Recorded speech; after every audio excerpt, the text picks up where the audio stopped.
share screen, so. Didn't realize that Colin was in such an awkward position here. Well, yeah. And then it'll just go straight to the. I mean, sometimes it's complicated. for people. How's your wife doing? Yeah, I mean, she's doing good. If you know. like, Oh, the shoot. process. Thank you so much. Yes. Yeah. I didn't print the first page. You need us to print something for you? Yeah, the first, well, I've got to read it in. Of the agenda? Yeah. Cool.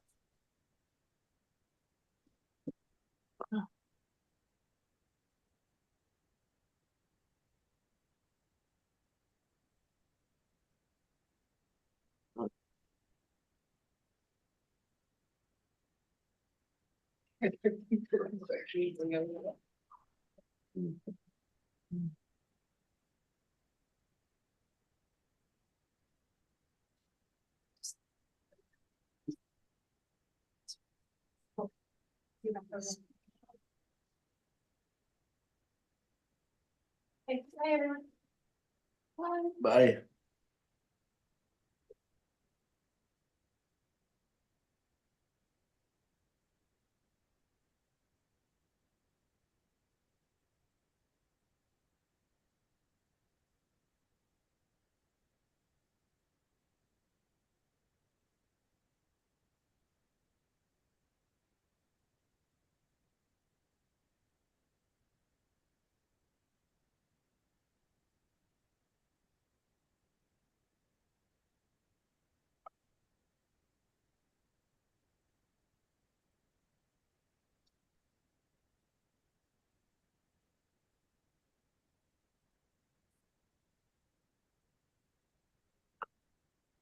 Elitza, Yes. I'll need you to stop sharing your screen so I can share mine first. Okay. Thank you. Just a second, please.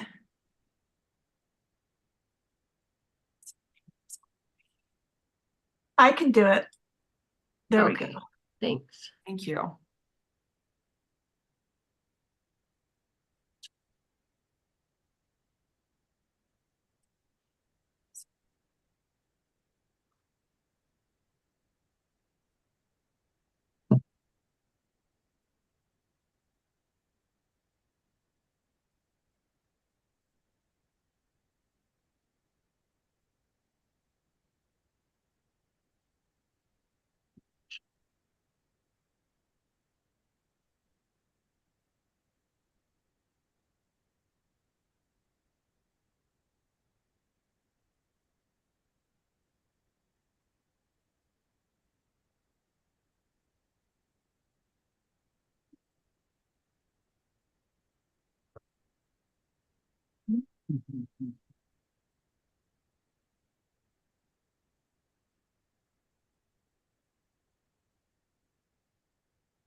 Okay, my phone says it's 9 o'clock. Okay, I'm gonna start the recording.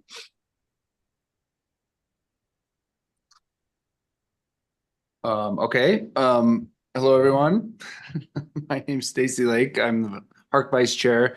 I'll be taking Mark Shambaugh, the chairperson's place. I understand he's recused for proximity. So we'll call this meeting to we'll call the Historic Architectural Review Commission Chair meeting to order. It's Friday, December 15th at 9 a.m. This meeting will be held as a hybrid meeting. If you'd like to call in, the public may attend in person or online, or they can join by phone. Those phone numbers are listed in the staff memo. Our first order of business is a public comment on non-agenda items. If you're joining us remotely, I don't know if we have anyone remotely or not, but if we do, you can raise your hand to indicate you'd like to provide public comment. And if you're on a phone, you can dial *9. Seeing no public comment, we'll move on to our first public hearing item,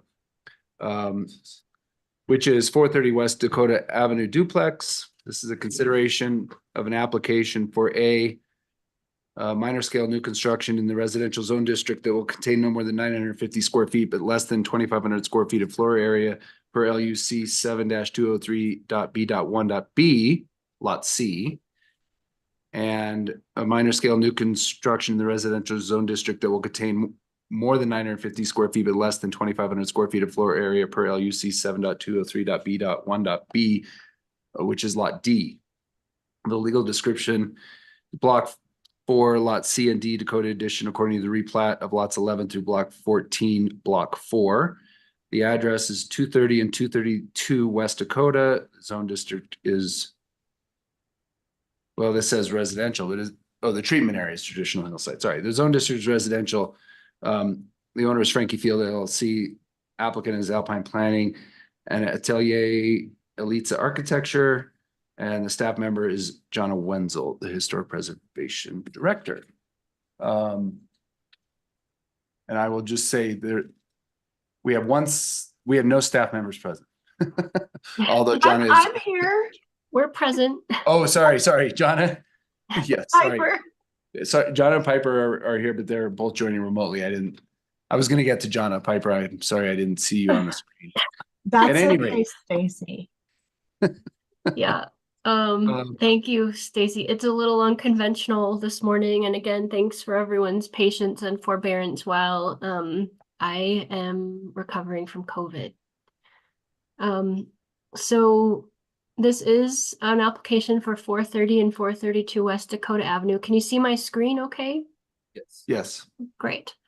Late yesterday, I forwarded a letter from Dave Belode about paving of the driveway. Stacy, have you had a chance to take a look at that?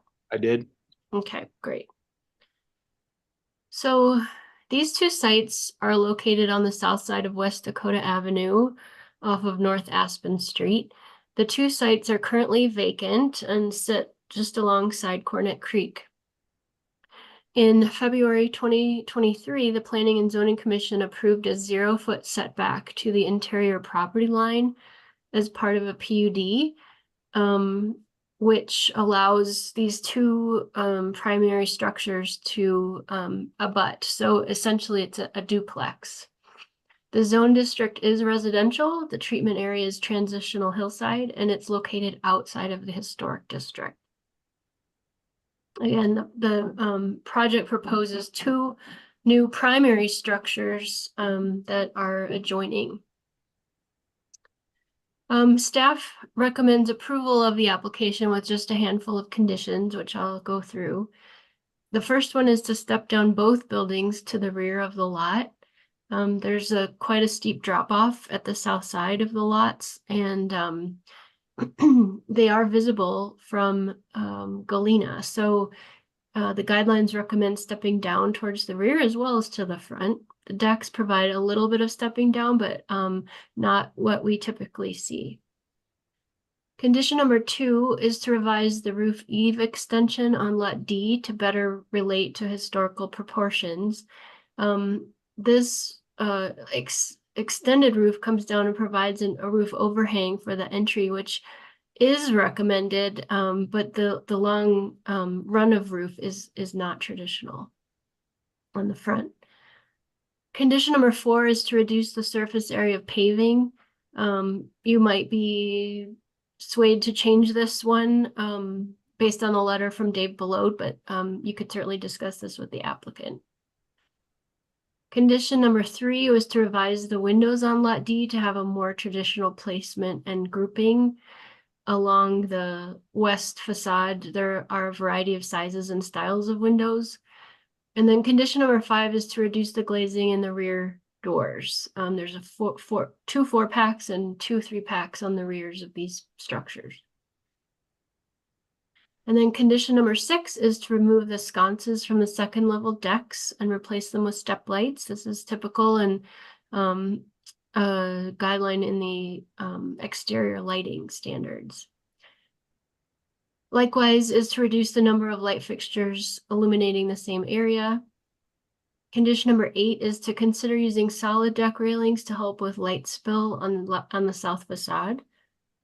And condition number 9 is to ensure that there's a clear distinction between the foundation and wall materials. With that, I'm happy to answer any questions. John, I just kind of have one question for you right out of the gate, and feel free to stop me if I'm veering out of my lane, because this is kind of a land use code question. Okay. But on the floor area plan, there's a portion of area that's not counted because it's less than 5 feet under a stair. I haven't seen area calculated that way. It was my understanding that that 5-foot exemption, if you will, was for low attic spaces and crawl spaces. And I thought stairs were counted on each level as floor area. If I'm wrong, or, so first of all, if I'm outside of my, if I'm asking a land use code P and Z question, stop me there. And if I'm wrong, then stop me there. But otherwise, maybe that might need to be a condition. It's not something that I noticed, Stacy, so I will take a look at that. If you want to make it a condition, to have staff review that, that would be helpful as a reminder for me. Okay, that's my only staff question. I just for everyone's benefit, neither project is at their maximum floor area, so my sense is that it would still be land use code compliant, so we can move forward. Just in the interest of consistency. Yes. And others looking at that as perhaps. Well, at any rate, yes. And I did have one other question. Lot D, because it doesn't have enclosed parking, is 38%, not 45%. It's still compliant, but the memo didn't make that clear. Okay. So I'll turn it over to the applicant. Thank you. Jonna, Stacy, thank you so much for meeting with us this morning, for your time and consideration. Here with me, I have David Belode, Chris Hawkins, and Milica Modenova. And I wanted to speak a little bit more about the project. Here is my screen. Okay. So, as you know, the site is located on Dakota and Aspen. It encroaches on, or actually Cornet Creek crosses a major point of it on Lot D. There are 2 sites, Lot C, Lot D.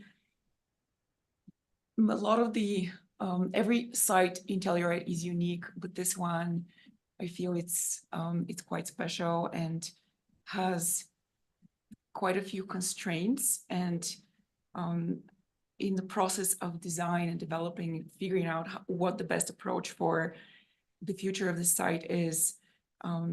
Besides following the land use code, we also, and the Telluride design guidelines, we also studied the site and its constraints. Here are a couple of photographs of the site. I'm not sure if everybody has had a chance to visit it or know it. It's bordered on the east and the west by a duplex and a triplex. Dakota Street is in the north. And on the south side, actually, there is a private driveway connecting Boulder Village to Galena. On the south side as well, there is a steep boulder wall. The upper portion of it belongs to our site. Here's a little drone footage of the site.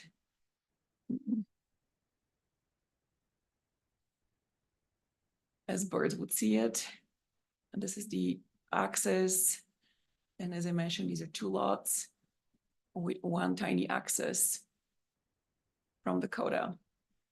Couple boulder walls on the northwest side and 1 on the south side.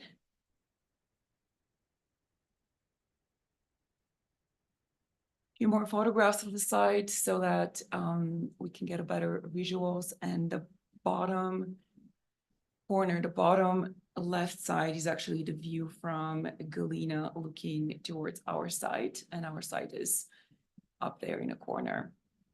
And I want to point out again, this is a private driveway. The site has the following constraints that we've been working with. There are wetlands from Cornet Creek. There is a 25-foot setback. There is a southern retaining wall with questionable stability that we'll evaluate during construction. Approximately 11% of the site are unbuildable due to Cornet Creek. This is 19% of Lot D and 10.5% of Lot C. And overall, between the 25-foot setback from Cornet Creek, basically we have 36% of Lot C and Lot D are undevelopable.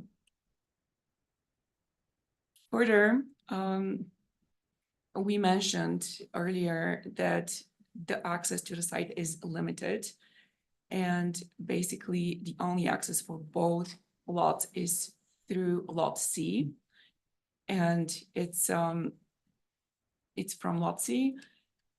It's 12.7 wide, and there is a steep drop from Dakota onto the Lot C. We are also in floodplain zone AO with depth of 2 feet.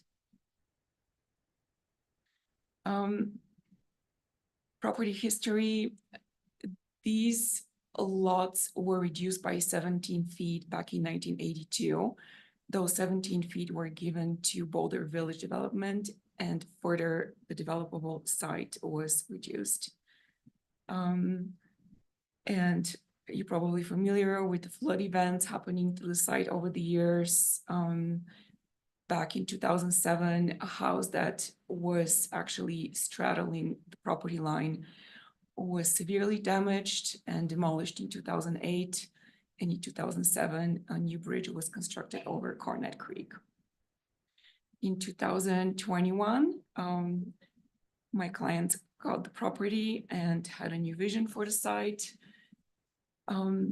We figured out that the best approach for these lots is to have a duplex.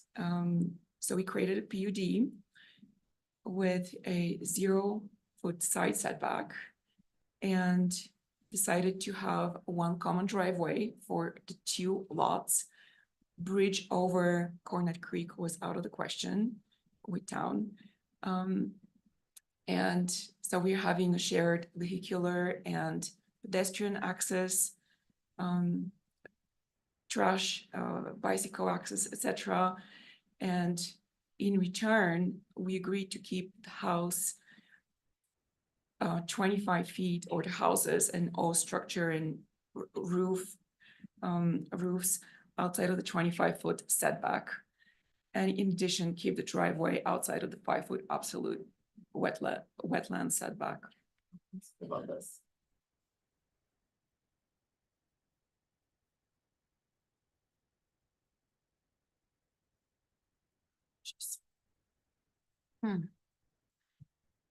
Okay. Site context, I want to include this image because I wanted to show how these duplex would fit in the neighborhood. These are 2 volumes connected together, they're still lower and smaller compared to the neighboring buildings. Few axonometric drawings, perspectives of the proposed design. A big issue was the site and the driveway design, and I wanted to refer to condition number 4 to reduce the surface area of paving. As we mentioned earlier, this driveway is serving a lot of functions. It's providing access for the 2 lots. It's providing independent parking for lot D for Telluride standards, and vehicular and pedestrian access. This is being run by Karen Guglielmoni in Public Works. And also we're following the design guidelines by considering compact streets and shared driveways to minimize the area of paved or impervious surfaces. And I will invite David below to speak on the driveway design. I guess if everybody's read my letter that I wrote yesterday, does this work, or am I just speaking into it? I A hear you. microphone that does work. If everybody's read that letter, I guess I would just ask for questions, but I do think that we are presenting the smallest driveway that I feel is safe and functional. So I know the comment was to reduce it. I think that it has been reduced. We've been through a lot of iterations, and it's, as Elitsa said, it functions for, it has a multitude of functions, and I think this is what we need. So. If I could just add to Chris Hawkins, Alpine Planning, that there's a 5-foot absolute wetland setback, so we've already have to push the pavement out of there. We tried to make it a little bit more functional by having pavement in there. We actually had to pull that out. We also have a bridge abutment that comes to a point that is the limiting constraint, and I think it's barely 12 feet across that between. 8, yeah. So it's barely wide enough to do that. So we've really been pushed down quite a bit already. And I read through David's letter regarding safety and all the other surface treatments, we get it. But in this situation, we really hope that you support the driveway as designed, because it really is, if you look at the backing movements that have to happen even for the easternmost unit, or excuse me, the westernmost unit, it's still going to be tight in there as is. And so just keeping what little bit of pavement is in there right now, we really think is important. Thank you. And it is snow melted, with, of course, like snow melt concrete is going to have the benefit of water and stormwater mitigation. And currently the Dakota Street, basically, there's no barrier for the water runoff from Dakota, and actually comes all the way to lot C and spews onto lot D. So we feel there are multitude of factors here, and the biggest one has been safety. The other condition I wanted to talk about is condition number 1 by staff: step down both buildings to the rear of the lot. So the lot D actually does step down, as shown here in this diagrammatic section, and this is cut through the ridge of the building on lot C.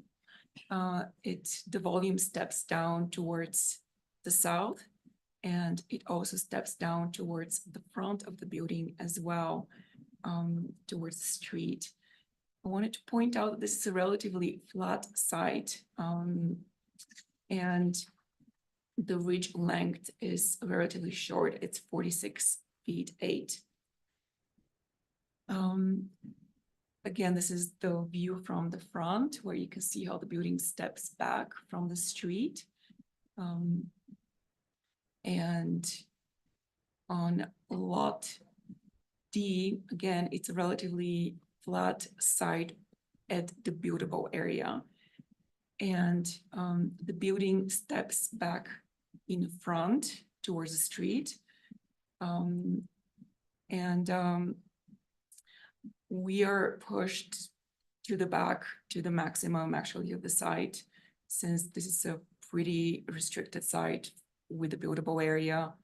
There's a dormer that breaks the ridge length. And I do feel this is the least complicated or the simplest design approach. Breaking that ridge further would add complexity to the mess. If I could just add, if you look in the design guidelines for the transitional hillside area, it's really, this standard is tied to when you're developing on a hillside and you really step the foundation down, the house is down, everything else. This is a really unique situation where we don't have an alley behind the house. I know that's common where HARC wants to see the building step down to the alley. So we don't really have that context either. So it really is unique for the transitional hillside area, just with how flat the lot is.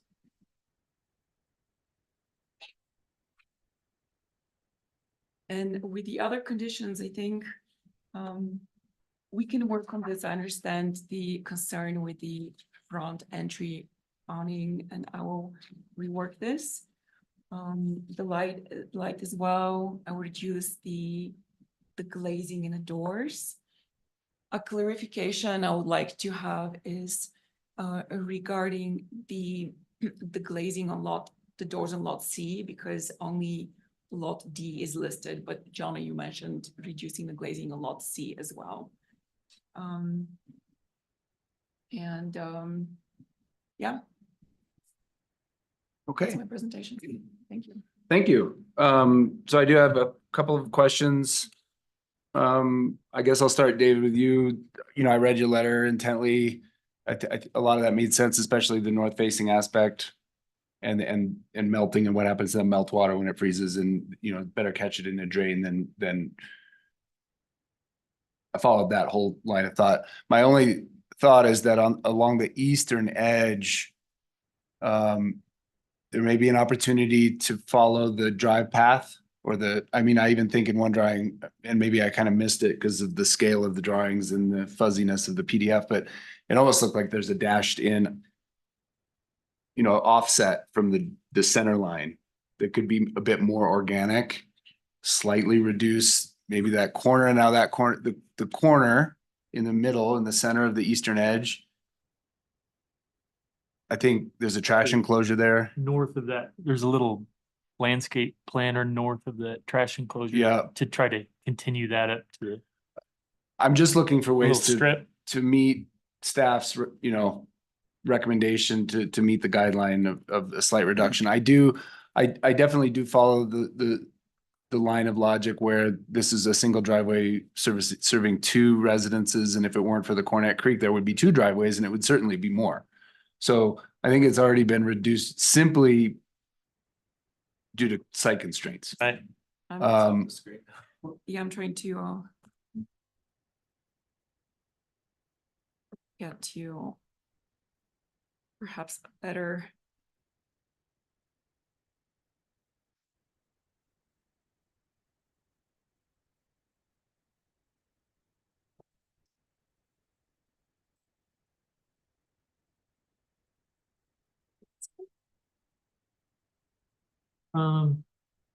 Might be easier to see on mine. Well, But it would be that strip along the boulder wall to it's holding up the neighbor's yard right there. And then it could connect down to this landscape at the trash enclosure. yeah, I think that's probably fair enough. We could come out a little bit because then it could drain into that landscaping and You're talking about like a little triangle. Just a strip, okay. Again, I totally understand why you wouldn't want to touch the western edge, reduce the western edge anymore. I think the exterior parking space you're providing for lot D, I think aligns with the garage door on lot C. I mean, you can't move that east, you just can't. There's not And I don't think there's any give, other than perhaps the small triangle on the eastern edge. And It's just that it's so narrow already, no, right? You know, maybe that strip doesn't go all the way to the entrance. I don't think it could Yeah. because. no, I'm you just get the talking. backing movement if- from the other right, yeah. vehicle that's trying to get out. Elisa's got it. She's- Okay. Yeah, just Just something like that. Yeah. something like that. That's Just what I'm to soften that trying to edge, get. make that edge a little more organic. We have some, we're planning on having some boulders and landscaping to soften it and yeah, Yeah. and you mentioned landscaping. Well, as and well. even, and we don't have a landscape condition or anything, but so some plantings or shrubs or whatever in front of that boulder wall Yeah. would obscure the boulder wall then, even though I think it's less than 4 feet and it's not and it's on the neighbor's property anyway, but anyway. I kind of want to go through the conditions from we'll just go 1 through 9. The 1 is the big one, right? Because that has massive scale implications and perhaps floor plan implications. I do, again, follow the logic that this is interior to a block. There's no alley. It's flat for the building footprint at any rate, but there is then a severe drop,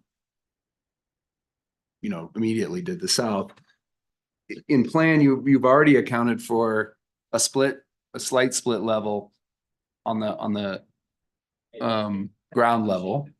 I think the issue, I think, is that step down isn't reflected on the main level or in the roof. The main level and the roof are all on the same level. So the step down that you achieve at the ground level isn't evident on the south elevation. What I'd like to see is, and I think you can do this fairly without too much impact, is perhaps introduce another riser. Try to introduce a riser or two on the main level. I think it'll be a lot harder on D because of the layout you have there. It'd be fairly straightforward on lot C. And a step in the ridge, a gesture to that stepping down. I mean, the lot does step down. It's fairly flat, but it slopes to the south. And I think that would satisfy that condition. Okay. Um, Can I speak now? Or- Yeah, that's good. well, it's not a work session. We've moved past, I think we're in my deliberations. Okay. Oh, okay. I didn't make that clear though, so. Okay. And we did have back and forth during the driveway portion, so I apologize for that, but anyway. It sounded like you're amenable to the revision to the roof eave extension. You understand where that's coming from. I think it's just that it's from the ridge so far down and it provides valuable function as an overhang over that entry door, but it's quite high above the entry door.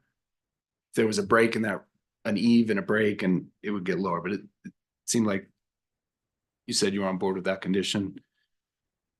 A revision to the windows on lot D. What I saw as far as the windows are, there's a set of windows there on the west elevation at the rear on this near the southwest corner, where they appear to be basically floor to ceiling glass with awnings or small fixed windows below a larger set of windows. I think that's non-traditional to have floor to ceiling glazing. That's the one that jumped out at me the most on that elevation.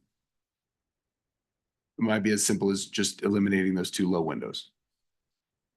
If you want to pull that up and so we make sure we're on the same page, that's Yes. fine. This is what I'm getting at. Yeah. Okay. Yes. You're talking about these. Yep. Yeah. I mean, maybe the sills align with the 2/3 light break, Mhm. however you decide to handle that, but it's that fairly large, non-traditional grouping there. We already talked about the reduction of the surface area paving. That's the one we went to first, so we can move past that. I think I would add consider to the condition. I would say consider reduction when I make the motion. Number 5, reduce the glazing at the rear doors. To me, that's specific and I'll add this in as a condition to lot D. I think there's a couple things going on there. Just by the nature of the design, I think the fact that lot D is further encumbered by the wetland setback than lot C, it's wider in proportion in this, on the southern elevation. Having a 4-pack of doors reinforces that width. And I think that width starts to get out of away from its historic proportion. So if those were reduced to three panel doors and a reduction in width, I think it'll bring that verticality maybe more back into harmony. Number 6, remove sconces. I think that one's straightforward. Sconces replaced with step lights.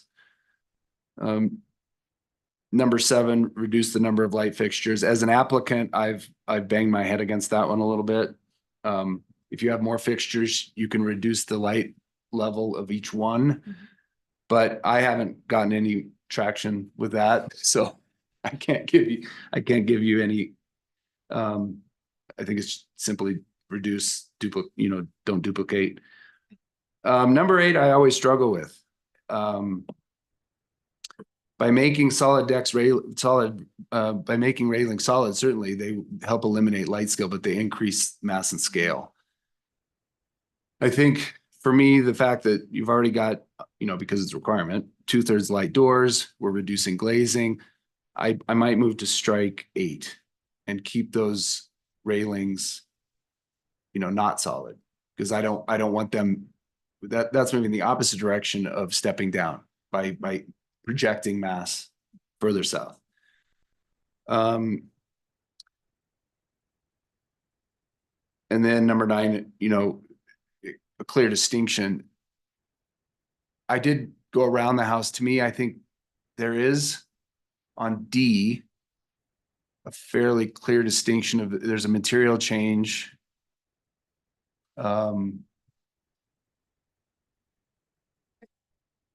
So I think it's just verify that takes place, on all 4 sides, basically. Okay. But I think I'll leave that one in. So unless anyone else would like to add anything, I would like Stacy, to make a motion. Yes, Jonna? this is a public hearing, so you'll need to ask for public Oh. comment. Right. At this point, I'll open it up for any public comment on this specific item. Piper, do we have anyone? I don't see any hands raised. We have a Okay. couple of members of the public. If they would like to make public comment, please raise your hand digitally.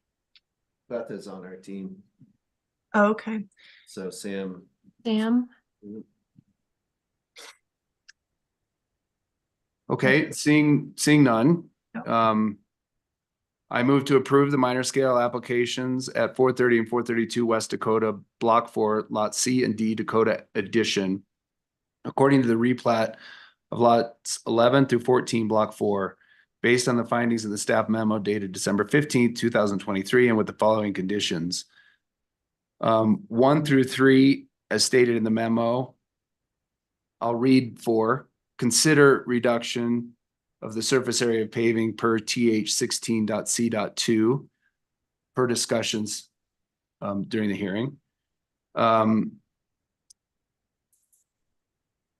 6, and 7 as stated. I'll strike number 8. We'll keep number 9 as 9, and I'll add a 10. Staff to verify floor area calculation per LUC section 3-205.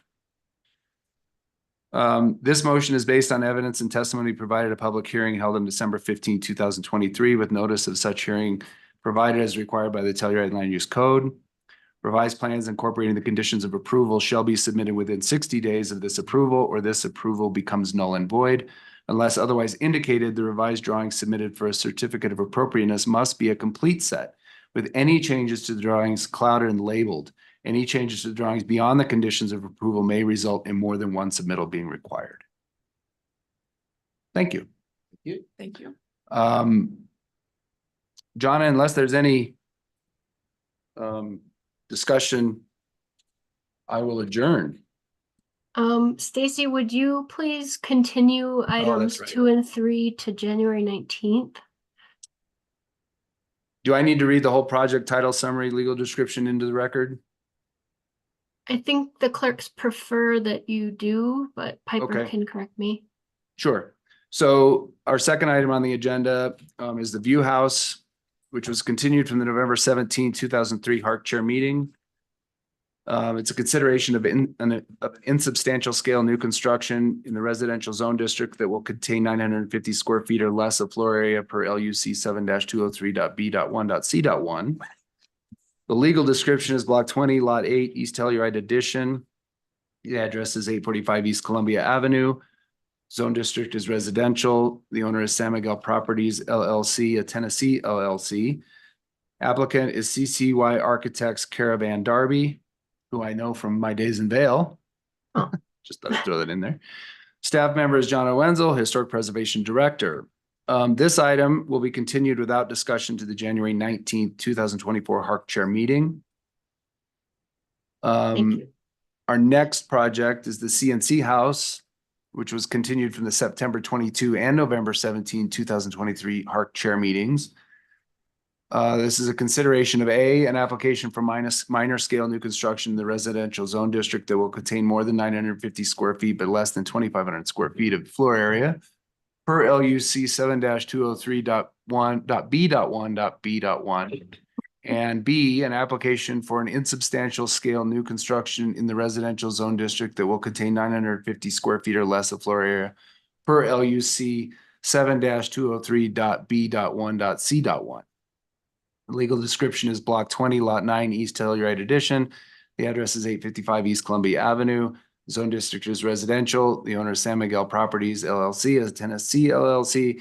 The applicant is CCY Architects Caravan Darby, and staff member is John Wenzel, Historic Preservation Director. This item will be continued without discussion to the January 19, 2024 HARC chair meeting. And with that, I will adjourn by unanimous consent. Thank you, everyone. Thanks very much, Stacy. I appreciate it. And sorry to make it awkward without anyone else in the room. I don't think it really was. Good. I just didn't, I knew, I see Piper now, but on my screen, all I really see is the I see myself waving is all I really see there. Oh, So, anyway, Good job, Stacy. thank you. yeah, good job. Thanks. Uh, So Stacy, when I get revised plans, I'll call you to come in and look at those revisions with me for the Dakota item. That's great. And I debated with myself bringing up the floor area calculation. It's not a HARC purview. I It's not really, understand. but I'm always happy to to have someone catch something or ask me to recheck or verify something because we miss stuff sometimes. I just hope that wasn't out of order. No. As you know, as an applicant, we look for every advantage for our clients, and we have not considered that one. So. Yeah. It was new to No, me. no, always happy to double check or triple check things. So thank you. Okay. Well, get well. Hopefully today's better than yesterday. Yeah, I think today's feeling a little better than yesterday. So hopefully I'm on the other side. Good. Thank you. Okay. Okay, bye everybody. Bye, everyone.